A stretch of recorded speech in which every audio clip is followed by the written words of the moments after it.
Hello friends, দেখো আজকে আমি তোমাদের কাছে কি নিয়ে এসেছি। সুরূপার রন্ধনশালায় সুরূপা কিন্তু হাজির হয়ে গেছে খানিকটা অনেকটা ডিম সেদ্ধ নিয়ে। ডিমগুলোকে সেদ্ধ করে নিয়েই একেবারে এলাম। ডিম কাঁচা আমি আর দেখালাম না, সেদ্ধ করে নিয়ে এসেছি। ডিমগুলোকে কেটে নেব, নিয়ে আজকে একটু কোরমা বানাবো। তাই ভাবলাম তোমাদের সঙ্গে একটু শেয়ার করে দিই ডিমের কোরমা। তোমরা দেখতে থাকো ডিমের কোরমাটা আমি কিভাবে করি। আগে ফার্স্ট ডিমগুলোকে আমি ভাবছি আজকে অর্ধেক করে কেটে নেব।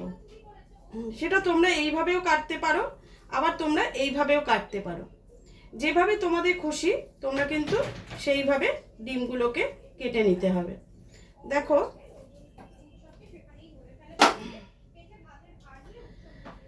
আমি ডিমগুলোকে কেটে একটি থালার মধ্যে সাজিয়ে নিচ্ছি।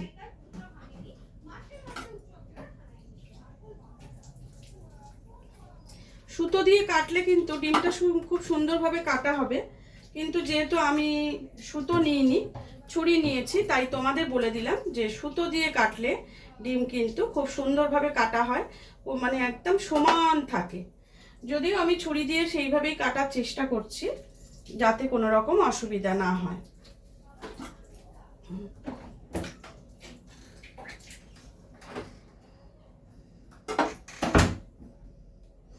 প্রত্যেকটা ডিমকে কেটে নিয়ে আমি তোমাদের কাছে ফিরে আসছি। দেখো ডিমগুলোকে আমি সমস্ত ডিমগুলোকে কেটে নিয়েছি। এইবারে একটা ফ্রাই প্যান বসিয়েছি। ফ্রাই প্যানটা ডিমটা পরে ভাজবো, আগে আমি কিছুটা মশলা রেডি করে নিই।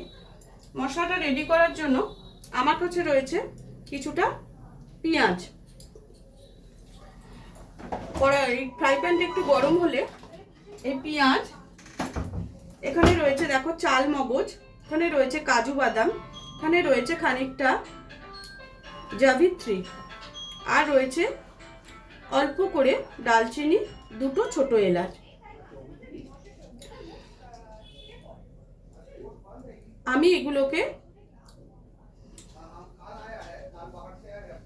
আরেকটু নেব, যেটা হচ্ছে কাঁচা লঙ্কা আর একটু আদা। দেখো মশলাটা আমি রেডি করে নিচ্ছি। আমি ফ্রাই প্যানের মধ্যে একটু সাদা তেল দিয়ে দিচ্ছি, অল্প একটু তেল দিচ্ছি।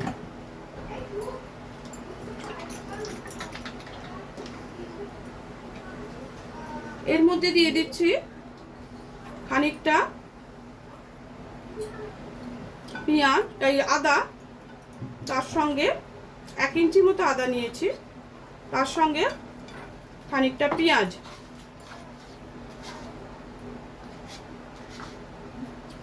এবার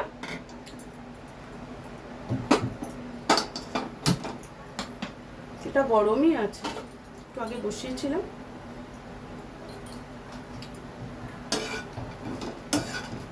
এটাকে ভালো করে নাড়তে থাকবো।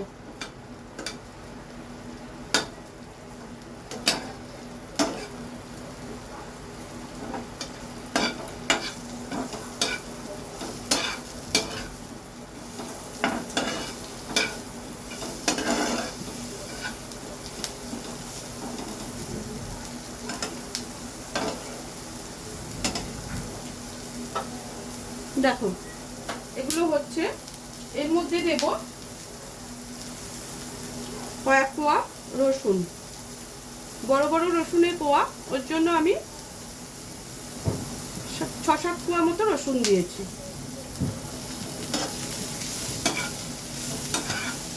মশলার পরিমাণটা বা পেঁয়াজ যে কোনো জিনিসে তোমরা যদি মনে করো যে তোমরা আরেকটু বেশি দেবে, সেটা কিন্তু দিতে পারো।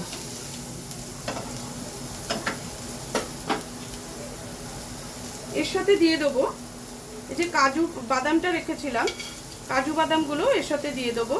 তার সাথে দিয়ে দেবো জাবিত্রী, দারচিনি, দুটো এলাচ। এটা কিন্তু আমি এখন দেব না।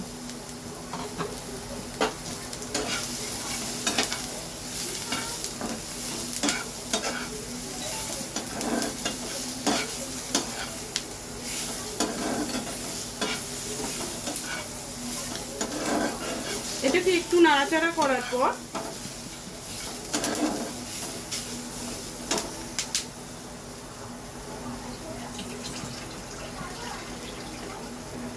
এর এর মধ্যে দিয়ে দেবো খানিকটা জল।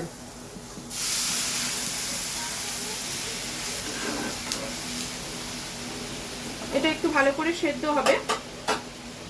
আর আমি এই গ্যাস থেকে এই গ্যাসে এটাকে ট্রান্সফার করে দেবো।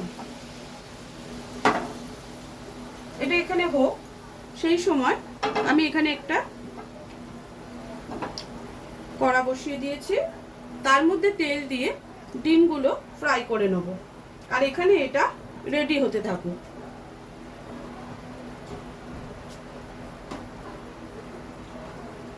আমি কিন্তু এর মধ্যে সামান্য একটু নুন অ্যাড করে দিলাম, খুব কম কিন্তু দেবে, কেন সব কিছুতে নুন পড়বে তো। আর দিয়ে দিলাম কটা কাঁচা লঙ্কা, 3টে কাঁচা লঙ্কা আমি এর সাথে অ্যাড করে দিলাম। এইবার আমি মগজটা এতে ঢেলে দিলাম।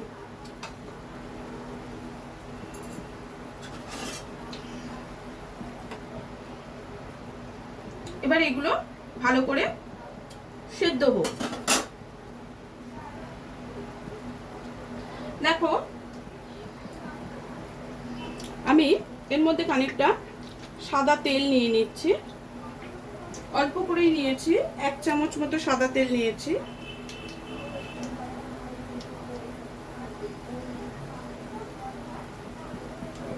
দাঁড়াও, বাটারটা খুলতেই পাচ্ছি না।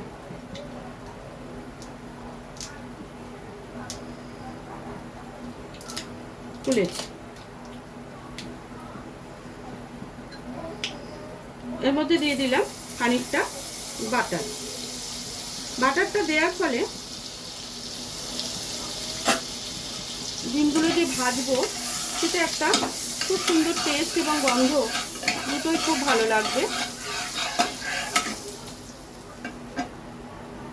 বাটারে সামান্য নুন থাকে, সে তোমরা অবশ্যই জানো, তাও আমি এই ডিমগুলোর মধ্যে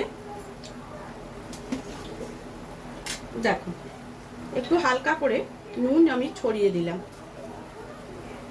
আমি কিন্তু এতে কোনো হলুদ ফলুদ দেব না।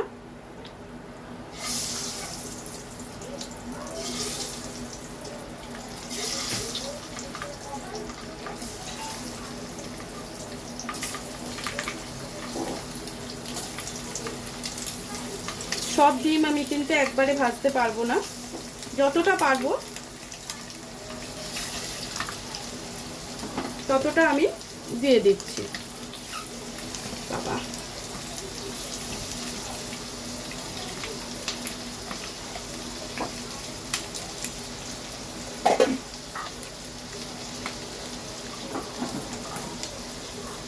আগের দিনও হাতটা পুড়িয়ে ফেলেছি, দেখো একই জায়গায় আজকে আবার চাকা লাগলো।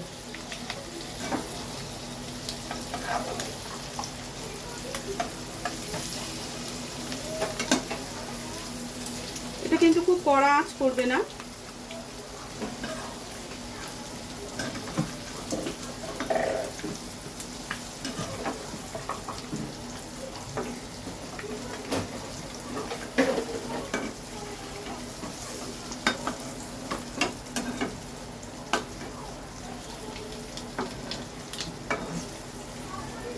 ডিমগুলোকে সুন্দর করে ভেজে আমি তুলে নেব।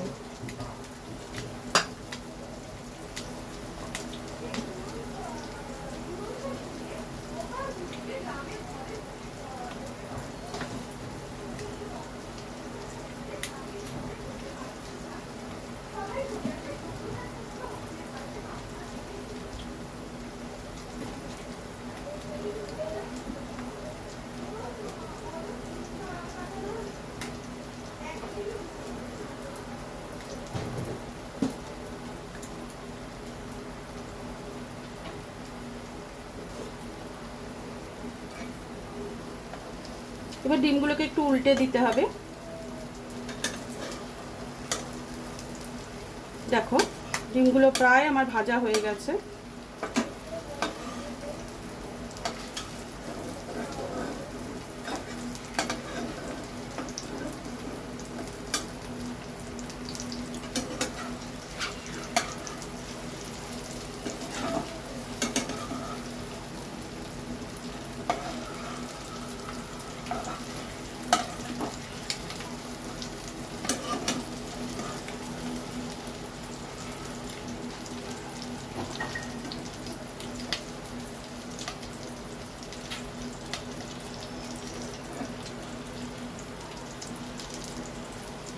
কড়া ভাজা তো আমি করব না।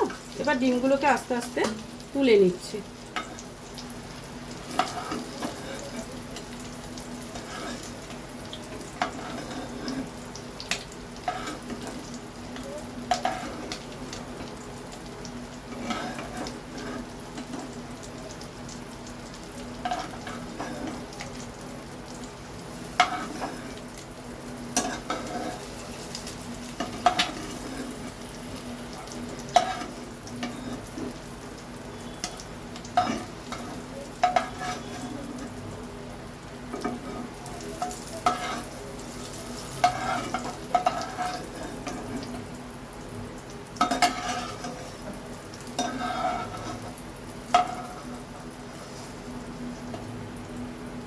এবারে বাকি ডিমগুলো আমি দিয়ে দেব।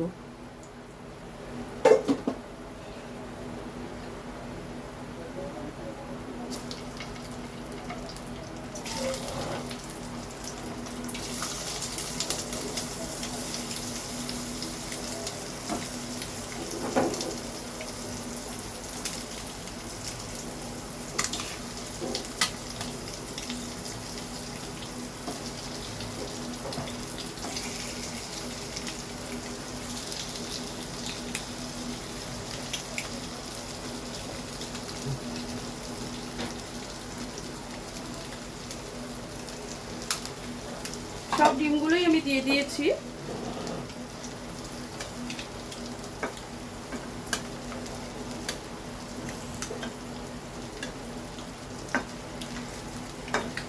কারোর যদি বাটার খাওয়া বারণ থাকে তাহলে বাটারটা স্কিপ করে যেতে পারো, তোমরা কিন্তু সাদা তেলেও ভেজে নিতে পারো। আর এখানে দেখো আমার এই জলটা মোটামুটি শুকিয়ে এসছে, জিনিসগুলো আমার সবই সেদ্ধ হয়ে গেছে। এবার আমি গ্যাসটাকে অফ করে দিয়ে এটাকে একটু ঠান্ডা হতে দেব।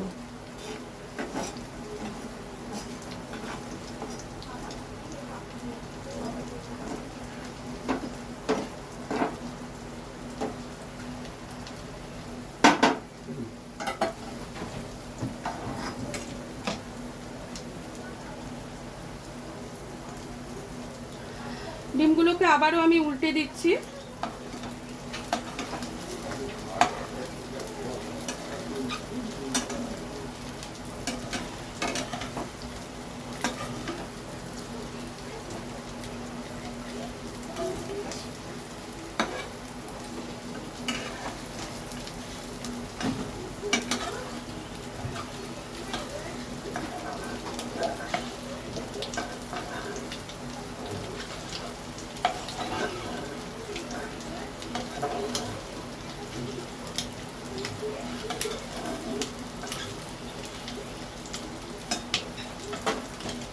আর একটু ভাজা ভাজা হলে এটাকে আমি এবার নামিয়ে নেব।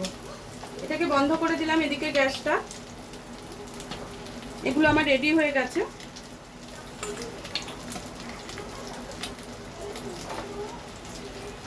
এই মিক্সিং বোলটার মধ্যে আমি এটাকে আস্তে আস্তে ঢেলে দেব।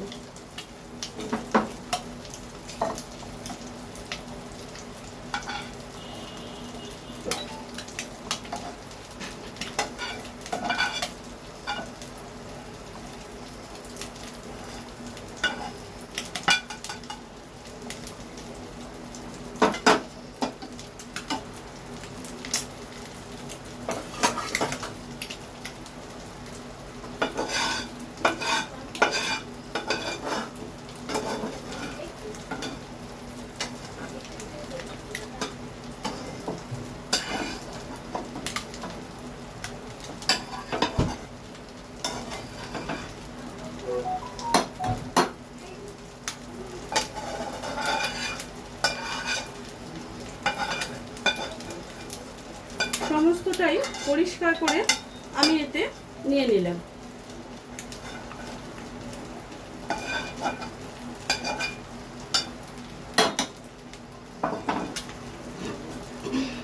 দেখো এবার একটু জল দিয়ে আমি এটাকে পেস্ট করে নেব।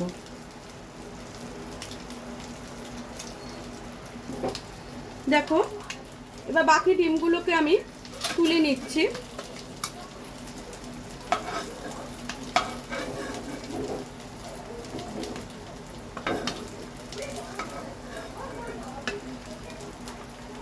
আমি সব ডিমগুলো তুলে নিয়ে ফিরে আসবো।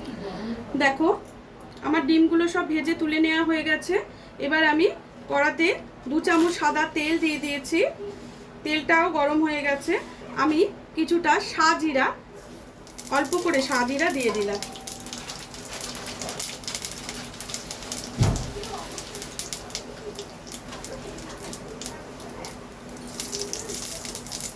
একটু সাজিরা ফোড়ন দিলাম।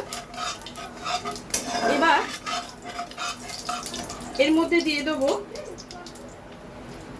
খানিকটা অল্প করে আদা রসুনের পেস্ট, খুব সামান্য দিয়েছি, যেহেতু আমি ওখানে আদা রসুন দুটোই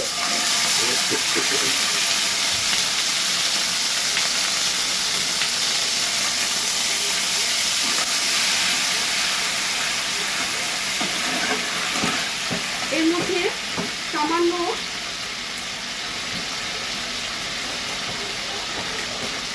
ধনে গুঁড়ো, অল্প করে ধনের গুঁড়োর থেকে জিরের গুঁড়োর পরিমাণ কিন্তু কম দেবে, খুব সামান্য জিরের গুঁড়ো।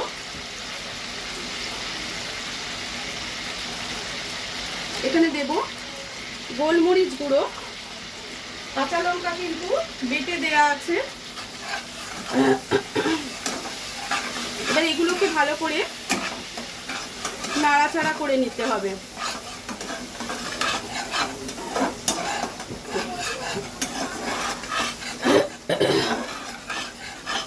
তোমাদের একটা কথা বলি, আমি এতে কিছুটা ফ্রেশ ক্রিম দেব।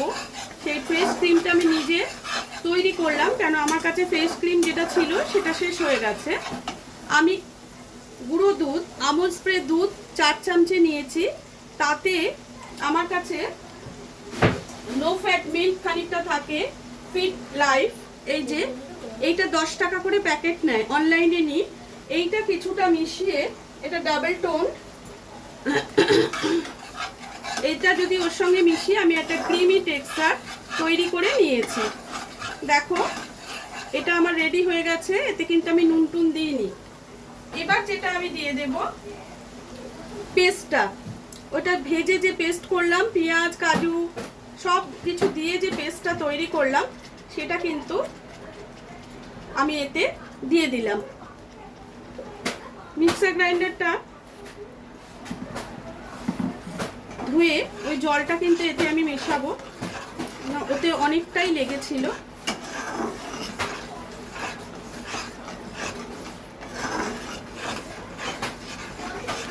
দেখো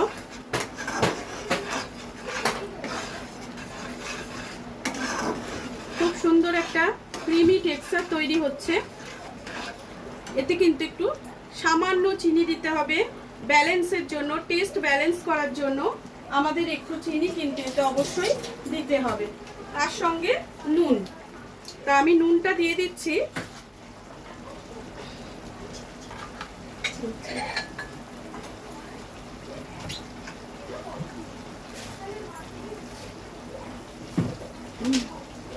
খুব সামান্য চিনি দেব, দেখো হাফ চামচে মতো চিনি কিন্তু এতে আমি অ্যাড করেছি।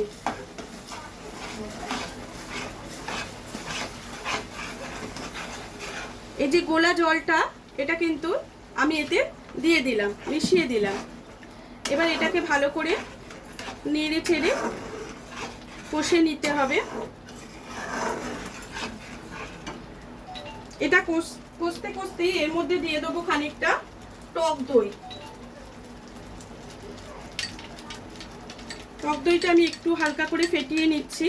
আর টক দইটা দেওয়ার পর তোমরা সবাই কম বেশি জানো যে এটাকে নেড়ে যেতে হবে। এটা কিন্তু নাড়াটা বন্ধ করলে বা এটা ফেটে যেতে পারে, তাই জন্য টক দইটা কম আঁচে দেবে। আর দেওয়ার সাথে সাথেই কিন্তু ওটাকে অনবরত নেড়ে যেতে হবে, বন্ধ করা যাবে না। এটা তোমরা সকলেই জানো, তাও আমি একবার রিমাইন্ডার দিলাম। দেখো এইভাবে ঠিক নেড়ে যেতে হবে, না হলে কিন্তু ওটা ফেটে যাওয়ার চান্স থাকবে।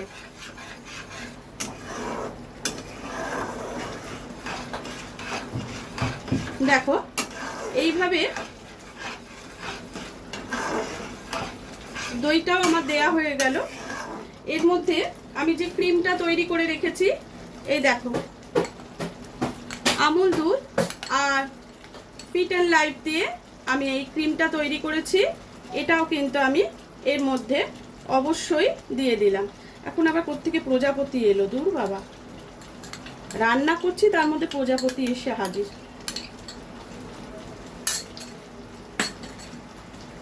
এবার ওটাকে আবারও ভালো করে নাড়িয়ে নেব।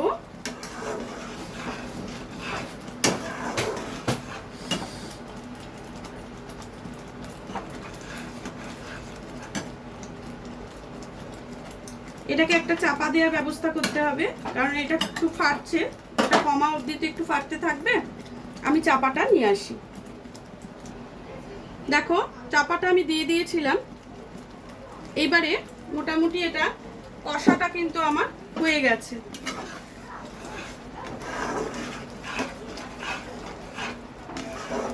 দেখছো মশলার থিকনেসটা।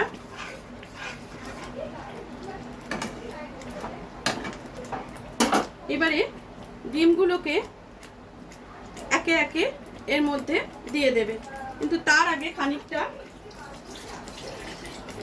অল্প করে একটু জল দিয়ে দিচ্ছি, নাহলে প্রচন্ড ফাটছে। এবারে ডিমগুলোকে এর মধ্যে অ্যাড করে দিচ্ছি।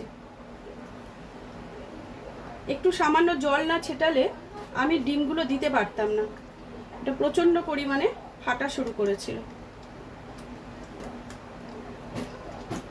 আমি কিন্তু ডিমগুলো হলুদ দিইনি, তোমরাও দেবে না। এই রান্নাটা হলুদকে বয়কট করা হয়েছে, বুঝেছো?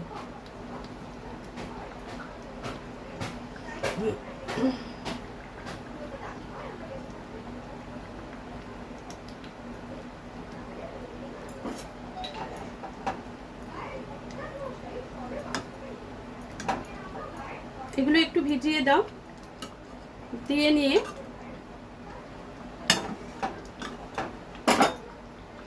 ওপর থেকে আরো কিছুটা ডিম ছড়িয়ে দাও।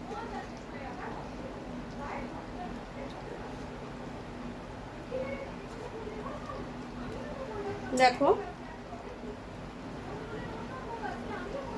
রান্নাটা খুবই সোজা, হয়তো অনেকে তোমরা বাড়িতে হামেশাই রান্নাটা করো, তবু আমি যখন করছি আমি তোমাদের সঙ্গে শেয়ার করলাম আমার নিজের রেসিপিটা।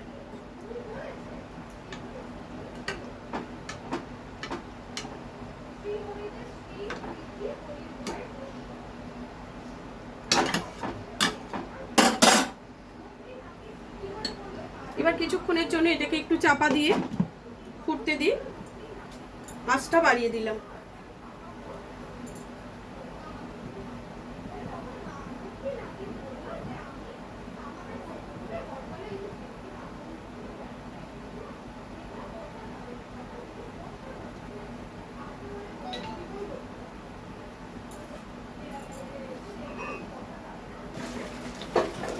দেখো আমার কিন্তু কোরমাটা রেডি হয়ে গেছে। আমি এর মধ্যে খানিকটা কার্ডামম পাউডার, এই যে দেখো কার্ডামম পাউডার খানিকটা দিয়ে দেব, আর দেবো সিনামন পাউডার। আলাদা করে আমি কিন্তু আর গরম মশলা দিলাম না, ওটা খানিকটা বেটে দিয়েছিলাম। আর দেখেছো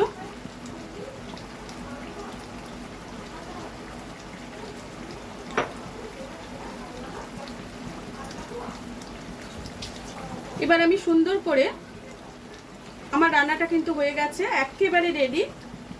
আমি এটা সার্ভ করে সুন্দর করে সাজিয়ে তোমাদের সামনে নিয়ে আসছি। দেখো রেডি হয়ে গেল আমার ডিমের কোরমা। কেমন লাগলো তোমাদের অবশ্যই জানিও। খুব সুন্দর একটা রেসিপি, গরম গরম ভাতের সঙ্গে, ফ্রাইড রাইস, পরোটা, সব কিছুর সঙ্গেই এটা কিন্তু, জিরা রাইস, সব কিছুর সঙ্গে এটা কিন্তু খুব ভালো লাগবে। তোমরা অবশ্যই করো, খেয়ে দেখো, আমাকে বলো কেমন লাগলো। আজকের মতো ভিডিওটা এখানে শেষ করছি। আগামী দিন অন্য কোনো ভিডিওর সঙ্গে আবার চলে আসবো।